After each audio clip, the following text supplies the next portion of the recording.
Acțiunea intitulată De la noi puțin, pentru ei imens, face parte dintr-un program care oferă donații persoanelor vulnerabile sau în situații de risc. Mai bine de 20 de copii din Telorman au primit rechizite, haine groase, încălțăminte, dulciuri și jucării. Mi-am luat cartea junglei, că îmi place mult să citesc.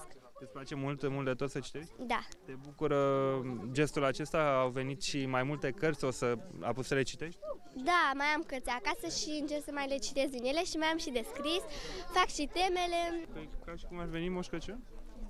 Da, ca un fel. Toți dintre cei pe care îi vedem în spatele meu sunt cei care duminica vin la Sfintele Slujbe, la Sfânta Liturghie, sunt cei care învață bine la școală, cei care au lăsat la o parte grija lumească, să spunem așa, și au venit alături aici de noi în casa lui Dumnezeu. O parte dintre ei sunt cazuri sociale, fără părinți, fără venituri, încercăm să-i susținem săptămânal și doar să le mulțumim pentru că perseverează în ceea ce fac. Am adus peste 700 de kilograme de alimente, am adus foarte multe hăinuțe, jucării, rechizite, cu ajutorul partenerilor noștri de la Fundația CEDIS și sperăm să-i ajutăm să treacă peste iarnă și să treacă cu bine anul școlar. Nici bătrânii din satele Lada, Slăvești și Cătunu nu au fost lăsați deoparte. Membrii Fundației CDI, însoțiți de voluntarii companiei Alistar Security, au dăruit vârstnicilor haine groase, alimente de bază, produse de igienă, dar și sprijin financiar pentru medicamente. Făină, mălai,